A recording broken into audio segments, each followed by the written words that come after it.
Hi friends, எல்லாருக்கும் வணக்கம். இன்றைக்கி நம்ம சேனலில் தோசை செய்ய போகிறோம். அதுக்கு என்னென்னா பீட்ரூட் கலர், துளசி, கேரட், பம்கின் இதெல்லாம் தான் எடுத்திருக்கேன். கலருக்காண்டி ஒயிட் கலர் மாவு பேக்கெட்டில் போட்டு ஃபில் பண்ணி வச்சுருக்கேன். ஃபஸ்ட்டு நம்ம என்ன செய்ய போகிறோம்னா ஒரு பட்டர்ஃப்ளை செய்ய போகிறேன். அதுக்கு எல்லோ கலர் மாவு எடுத்து அந்த பாடி ஷேப்பு இந்த விங்ஸுக்கு இந்த பீட்ரூட் கலர் எடுத்து இந்த மாதிரி பண்ணிக்கோங்க. அழகாக இருந்துச்சு, ரொம்ப அருமையாக இருந்துச்சு. குழந்தைங்களுக்கு ரொம்ப பிடிக்கும். இதே மாதிரி செய்யுங்க. இந்த மாதிரி எல்லோ கலரில் அது எஃபெக்ட்டு கலராக எஃபெக்ட்டு. இந்த கேரட் சர்க்கிள் மாதிரி கட் பண்ணி அதை வச்சேன். ஆனால் பீட்ரூட் கலரில் அதில் தெரியல. அதனால் எல்லோ கலரே ஃபில் பண்ணி வச்சிட்டேன். இந்த மாதிரி ஷேப் வந்துடுச்சு. உங்களுக்கு பிடிச்சிருந்துச்சின்னா கரெக்டாக மறக்காமல் லைக் பண்ணிவிடுங்க, சப்ஸ்கிரைப் பண்ணிவிடுங்க. இது மாதிரி நம்ம வீடியோவில் நிறையா வரும். அடுத்ததான் நான் என்ன ட்ரை பண்ணேன்னா ஆமை டர்ட்டில் சொல்லுவோம்ல, அதுதான் செஞ்சேன்.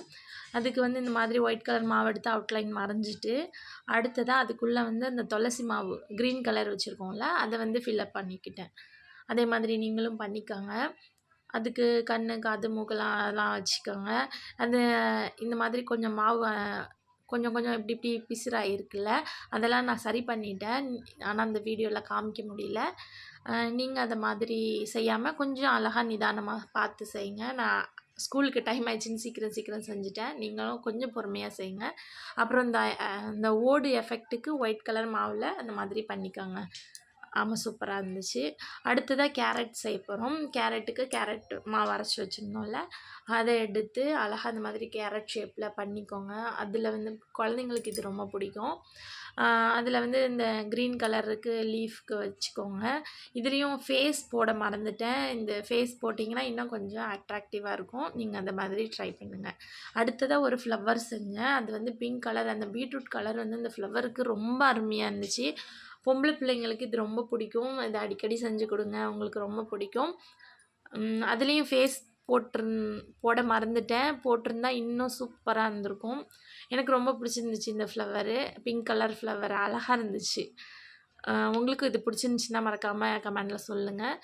அடுத்ததாக என்ன செய்ய போகிறேன்னா ஒரு சன்னு தான் செஞ்சேன்.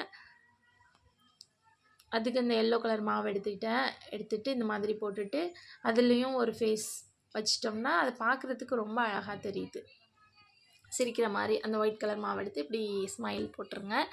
நெக்ஸ்ட்டு அன்றைக்கி டக்கு செய்கிறேன்னு சொன்னேன்னா அன்றைக்கி செய்யலையா, அதனால் இன்றைக்கி இந்த டக்கு செஞ்சுருக்கேன். பாருங்கள் எப்படி இருக்குது, பரவாயில்லையா? ஓரளவுக்கு ஓகேன்னு நினைக்கிறேன். அவ்வளோ சூப்பர்னுலாம் சொல்ல முடியாது, ஓகே அவ்வளோதான். நீங்கள் இந்த மாதிரி இன்னும் பெட்டராக செய்யுங்க. அடுத்ததாக நம்ம என்ன செய்ய போகிறோம்னா பம்கின் செய்ய போகிறேன். ஏன்னா இந்த கலரை வச்சு என்ன செய்யலான்னு யோசித்தேன். அப்போ எனக்கு பம்கின் தான் இந்த கலர் நினப்பு வந்துச்சு. உங்களுக்கும் இந்த கலரில் வேறு ஏதாவது ஐடியா இருந்துச்சுன்னா அதை மாதிரி செய்யுங்க.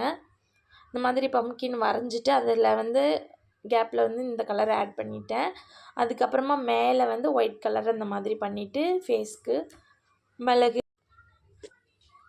கடைசியாக இருந்த மாவில் ஆப்பிள் செய்கிறேன். அதில் பீட்ரூட் மாவு கொஞ்சம் தான் இருந்துச்சு, அதில் போட்டுட்டு ஆப்பிள் ரெடி பண்ணிட்டேன். உங்களுக்கு இந்த வீடியோ பிடிச்சிருந்துச்சின்னா மறக்காமல் லைக் பண்ணி சப்ஸ்கிரைப் பண்ணி வச்சுக்கோங்க. நிறைய பார்க்கலாம். தேங்க்ஸ்.